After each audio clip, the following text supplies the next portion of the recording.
Hi, I promised myself I would do this today. Um, Today has been a year since I lost my kids. Um, Last year, on this day, so much was going on, and I was living with my parents at the time.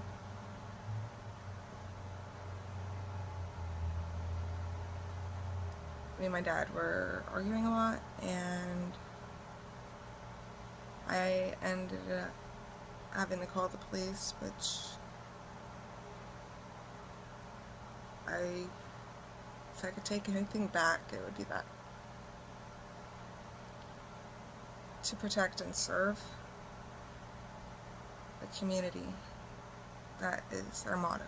That is what they say they do, and we trust them. My dad had swung my bedroom door open, and it bashed my 1-year-old in the face, and at that time, I think any mother probably would have done the same thing.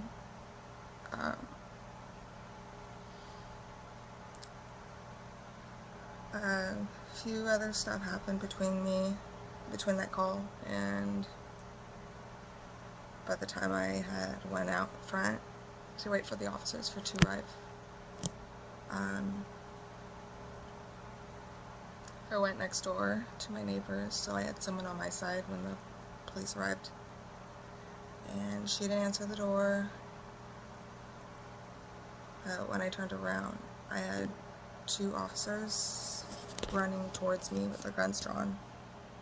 And for those of you who don't know, Dylan Noble was like a little brother to me, and immediately the only thing going through my head was the body cam footage of him getting killed, getting murdered. So immediately I put my hands up, and as I did,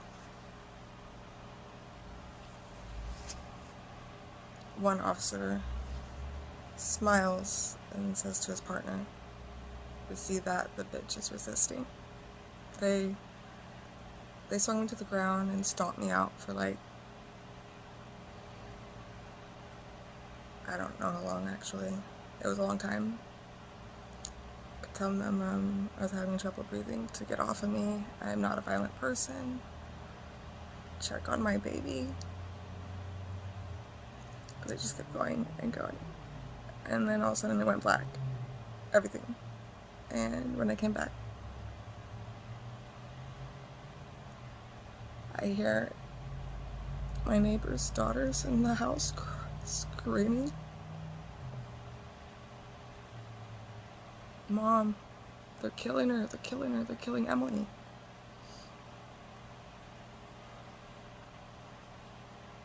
It wasn't until then the officers looked at each other and like, "We should probably get her up." And then they handcuffed me. They said I was being arrested for a warrant because I didn't show up to court for traffic violation and resisting arrest, because me putting up my hands in surrender is resisting arrest.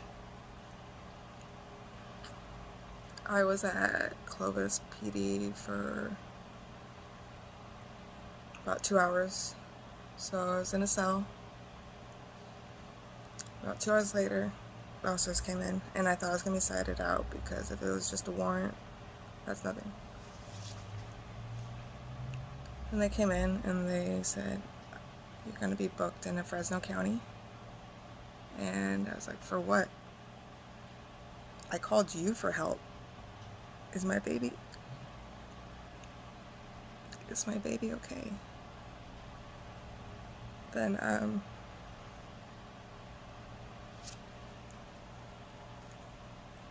they said, I asked them what I was being charged with, and they said 2 counts of elder abuse, and child endangerment.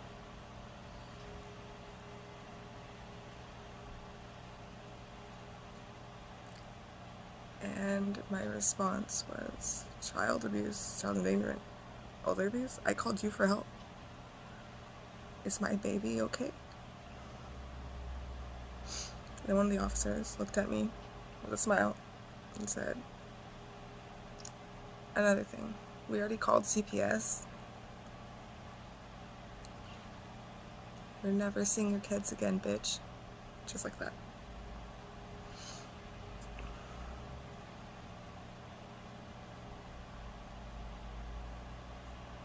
And on the way to Fresno County, one of the officers, actually the same one that said that to me, turns around and he goes, "Did you really throw your baby at the wall?" And I immediately freaked out. Everything, like, I just felt my face just go completely white, and I was like, no. I was like, is my baby okay?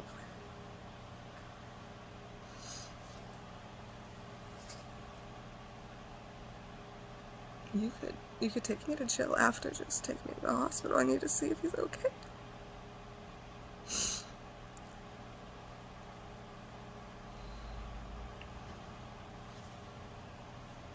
And then he laughs, and him and the other officers they're smirking at each other, like smiling. And it was until that moment I was, okay, I'm not going to say another word until I speak to my attorney. And then I get the police report.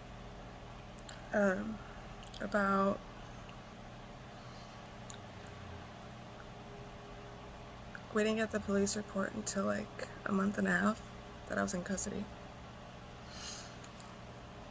Mind you, before this, I wasn't a criminal, I wasn't some piece of shit, drug addict mom on welfare. I had just finished school and got my phlebotomy license. I had to put me and my daughter into therapy after separating from her dad. He was very, very abusive. He was like over 20 or so. Domestic violence, battery, assault with a deadly weapon, corporal injury, seriously bodily injury on a child.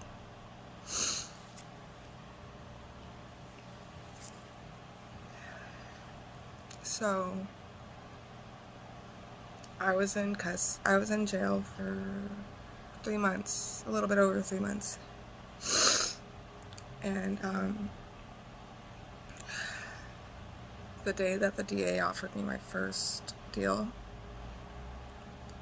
she offered me 3 years in prison with zero evidence. The police report when we got it was ridiculous. They changed it twice. Because in the car they said that I threw the baby against the wall. When we got the police report, it said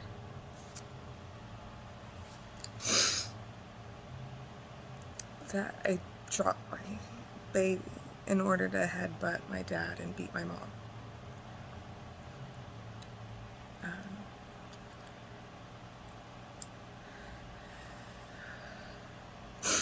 So when the DA offered me the deal, I cracked. I completely freaked out. I started laughing in the judge's face. And I was like, oh, how sweet. I might consider signing your deal if you had one shred of evidence. And then I remember just bursting into tears, and my first judge was amazing. He was like, "Ms. Pearson, are you okay?" And I was like, "No, I'm not okay." I was like, "I'm not this piece of shit monster that the DA is trying to paint me to be." Because the DA had said I was a flight risk because I didn't show up to court for my traffic ticket. She also said that I had domestic violence on my record. The domestic violence was me as the victim.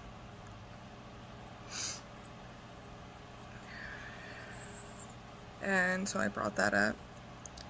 The same day that the DA offered me this deal, Clovis PD came back and said that the body cam footage ended up missing. And a previous report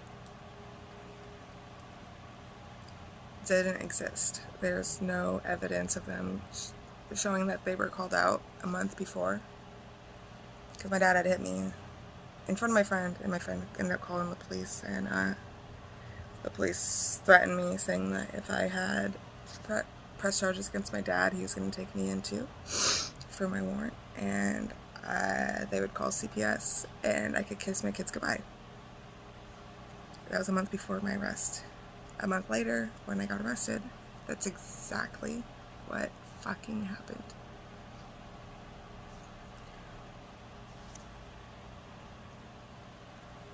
And when I brought up to the judge's attention, there's zero evidence. The Clovis PD is refusing to comply to 3 of your subpoenas. That's not me that they're undermining, that's you. Like, what the fuck is going on here? Like, they're making you look bad. Yeah, I was so out of pocket in jail, it's ridiculous. And then I said, how is this, how is this legal? How is this happening?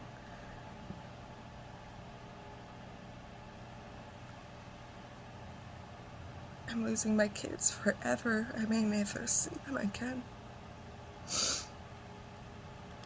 All because of this.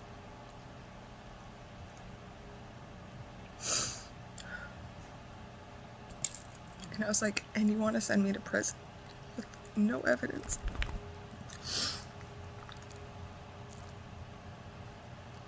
I said, how is this not raising red flags to any of you in here? And I just started weeping in the court. That day changed everything. The DA looks at, or the judge looks at me and he goes, "You're right. You're completely right." And he looks at the DA and he goes, why aren't they complying to the subpoenas? Like, why won't they send anything over? And the DA just started stuttering all over the place. Like a deer caught in headlights. Like, it wasn't until that moment that I knew for sure something was going on. Something bigger than me. I've never fucking even stolen a piece of candy.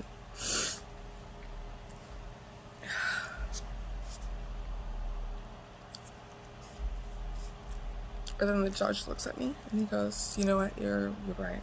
He's like, you're not going to be sent to prison today. We're going to work something out for you."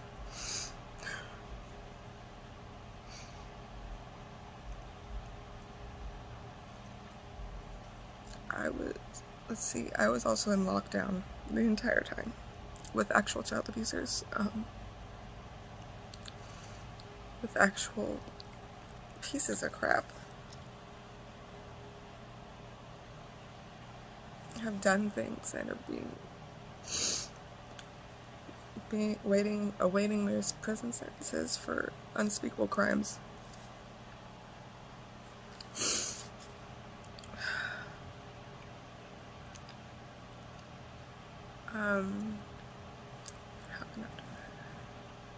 So that was in January when I got arrested. I got out March 17th. That whole time, because the kids were with my mother-in-law. The entire time, she wouldn't even answer my calls. After I got out, I had called my ex-husband, Brandon.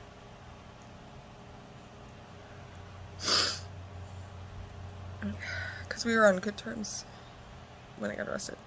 Up until that point. He convinced me to drop a case, not show up to court, because he was facing prison for the abuse, the extent of the abuse, which was fucking terrible. I could sit here and go on and on about it, make all of you just weep and cry, just break your hearts, but it's not the point of this. And half of you probably wouldn't believe me even if I did. So when I got out, I called him and I asked him, I told him I was out, this and that, and then he goes, alright, I was like, do you think if I call your mom, she'd let me talk to the kids? And he's like, I don't see why not. And then he goes, oh, by the way, I have a new girlfriend, and I'm finally happy, and things are going great. And I was just, because when I was in custody, I had to go to CPS court. CPS court. You wouldn't even look at me. He had failed 3 or 4 drug tests, missed 3 visitations, and I was like, what the fuck? And one of my last CPS court, while I was in custody, there was some judge that stepped in for our regular one. He, oh, that's what it is. The first CPS court. Brandon gets there, he wouldn't look at me, and then he tells the judge, I didn't know what state of mind she was in, she refused to let me see the kids or speak to them, she cut me off completely, and then he starts like fake crying, and he goes, all I ever wanted was to be a good father. Coming from him, that was ridiculous. Because little did everyone know, like right before, when he had convinced me to drop the case, I was seriously at war with myself, and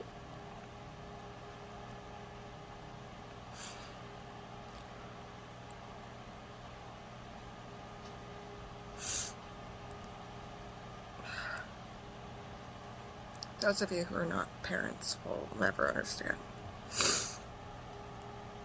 But for all my mamas out there, to see the man that has completely destroyed you, but that, and see your daughter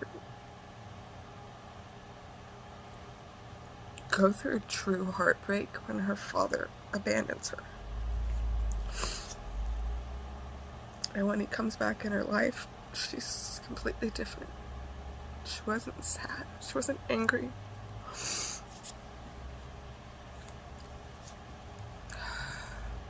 So I made the decision to drop the case.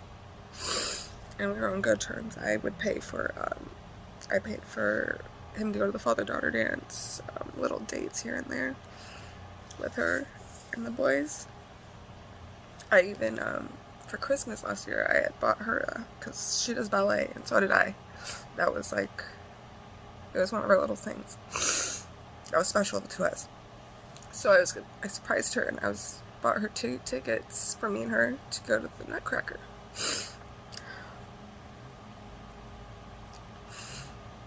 And I gave it to him to let him have that moment with her. And so when we showed up to court, he said that I kept him from the kids. And there's, what'd he say? He's like, I've never done anything to her, but she likes to lie and say that I did. I never touched her in a violent way. And then the judge, who's our regular judge, he had a stack like that thick of papers like on his desk, on his podium. And I was like, something stuck out in my head about it, and I was like, what is that? And then Brent gets to the whole sob story. And then the judge looks at him and is kind of almost fighting back with a smile. And I was like, what the fuck? What is going on? And then the judge says to him, you know, that all sounds nice, Mr. Diamante, but you see here. He grabs a big thick of files and puts it up and then lets it like just slam on the podium, and it silenced the whole courtroom. And I was like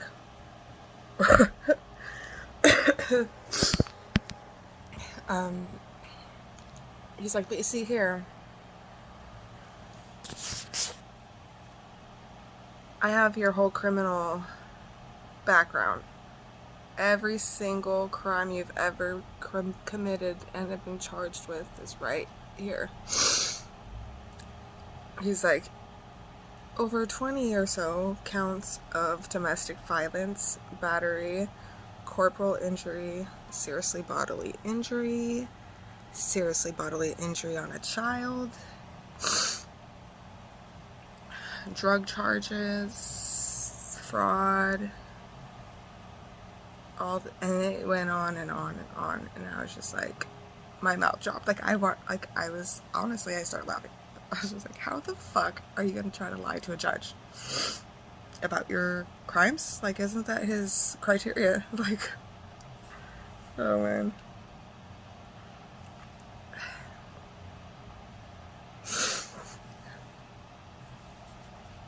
A little bit after that, I get the CPS report. Brennan had known about all the tension and all the fighting and everything that had been going on at my house between me and my parents, and all the weird psycho shit that they were doing. I can't get into that right now. But it was bad. Very bad and scary and creepy. Wouldn't make sense to any of you. So I'm gonna keep that with me. But anyways, when I got the CPS report, it stated that Brent and his mom called and made a report about me and the incident of my arrest. It was either days or it was weeks before it happened. Yeah. And a whole month before, when the cops had come since then, when they threatened me,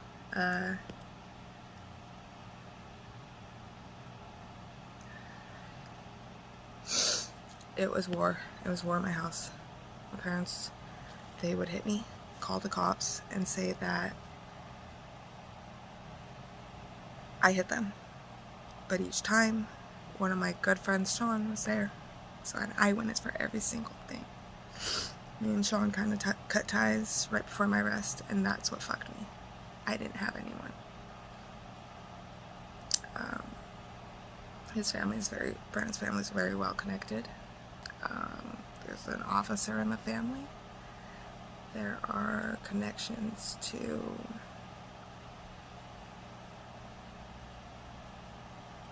in the courtroom, powerful people.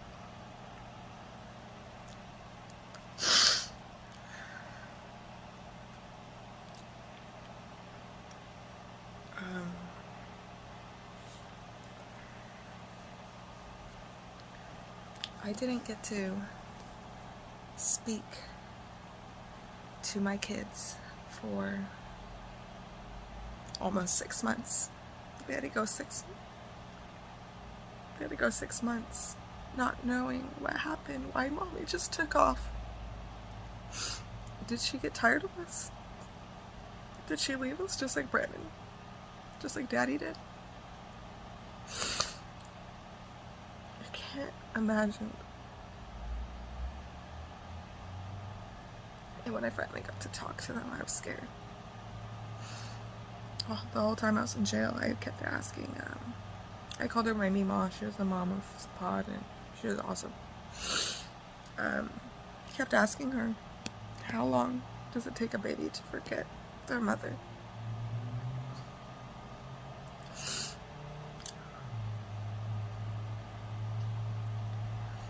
When I finally got to physically see them and hold them in person, it was almost 10 months.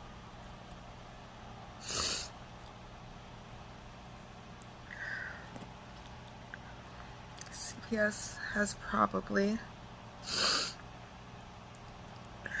broken so many protocols, and not to mention laws or whatever, because they've been so fucked with my case.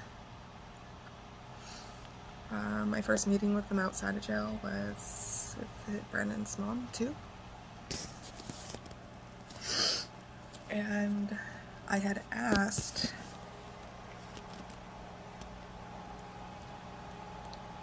if I could start attending the doctor's appointments. That it's my civil right. I have learned this from other mothers who have had CPS cases. It's still my right.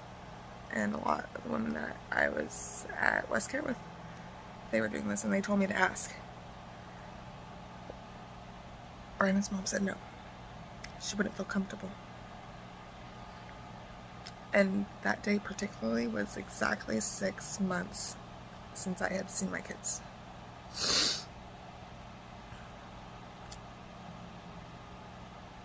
She said no, it's too soon, and Emily would just try and fight with me. And I was like, it's been 6 months today, half a year since I've seen my children. Talk to me about too soon. Put yourself in my shoes. What would you have done? How would you feel?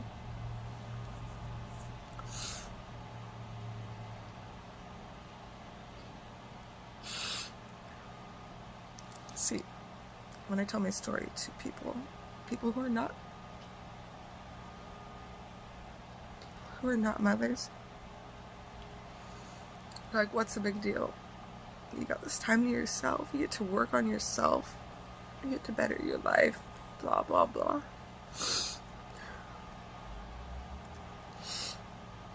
But when you've had my life and enjoyed everything that I have,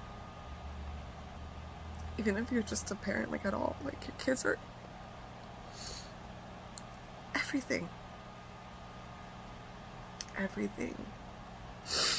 And I was a great mom. Man. I just remember playing with my babies, and I remember this one day in particular. My two boys, I was playing with them, and all of a sudden, like, I froze.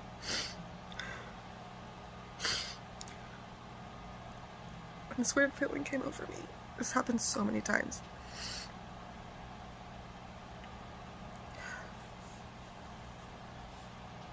I could literally feel my heart melt. Like it was like a peaceful, like, I can't describe it. And I would start to cry because I love them so much.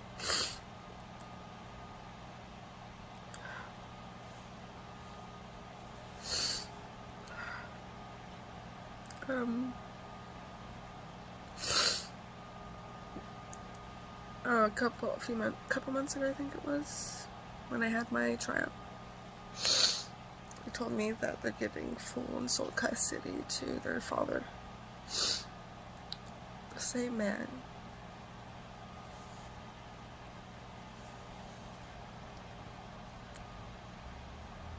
The same man that I fought so hard to get away from, to protect my kids from. And he's getting them.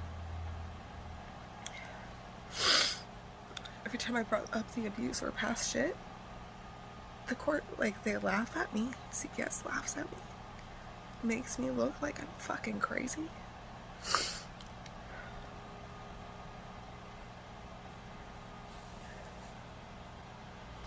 I just don't get it. It doesn't make sense.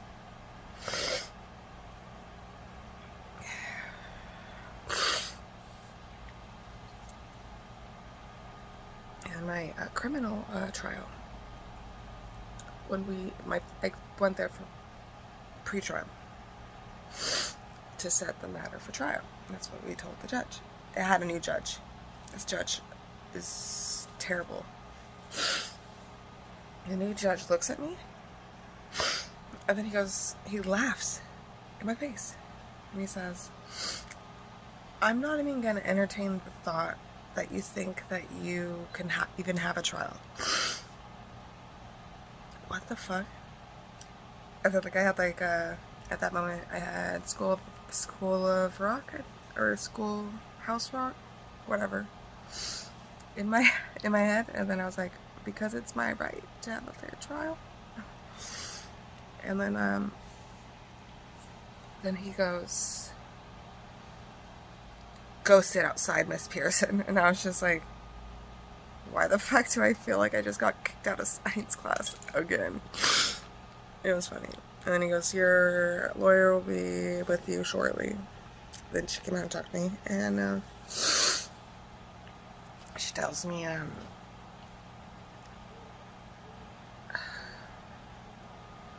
because I had gotten I only had public defenders. I didn't have money then. She tells me that the DA has a new deal for me, and I was like, okay, well, anyways, where are we at? Did you get the discovery from the police? Are they ready to hand over the footage? Blah, blah, blah. Like, I had like this whole list. And then she goes, Emily, you should hear the deal. And I was like, no, I'm not signing shit. If I sign to this, I have zero hope in getting my kids back ever within the next 18 years.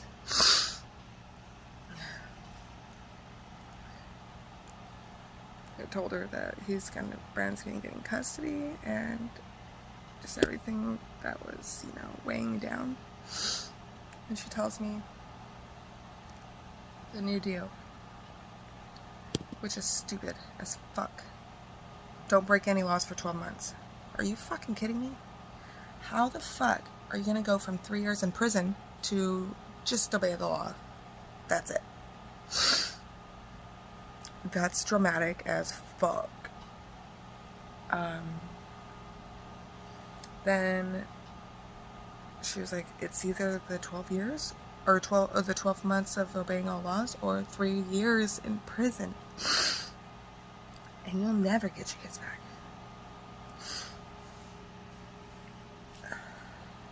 So the courts pressured me into signing this fucking deal. It wasn't until after that I realized that I was told if I had sued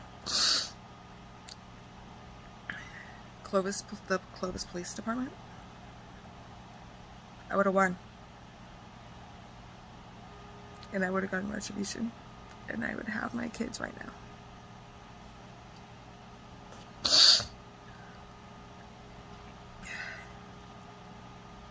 And I found some other stuff about how trial works. They would have dropped it days before my trial.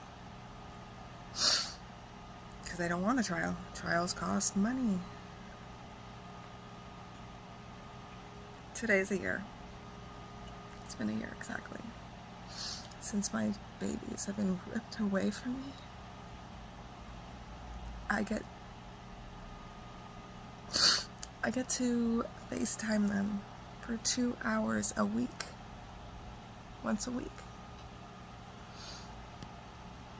The only way I get pictures is by going on Brandon's girlfriend's page.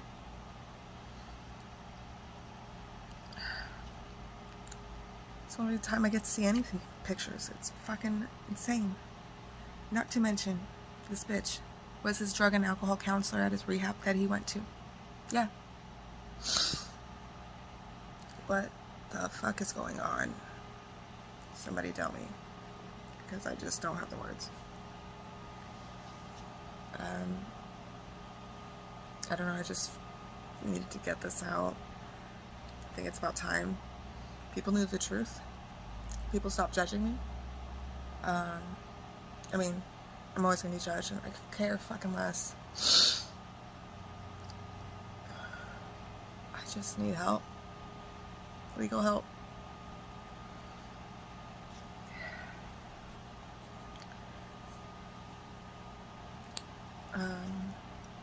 I don't know what else to do. Next month, I will have my rights terminated as a mother.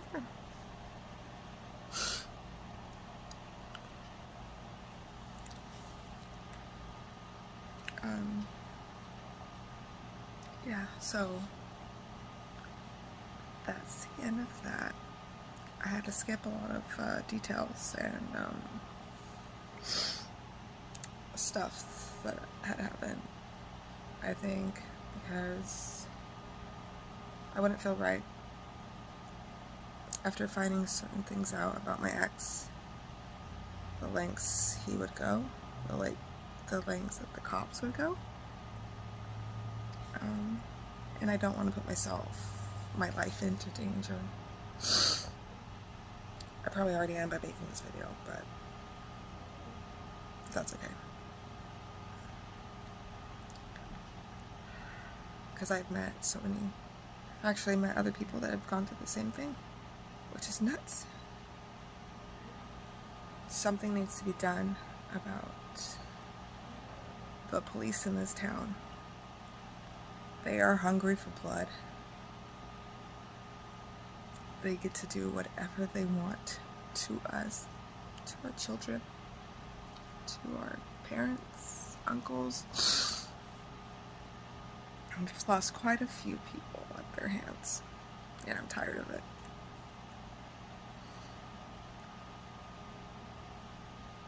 Alright, thank you for listening. Bye.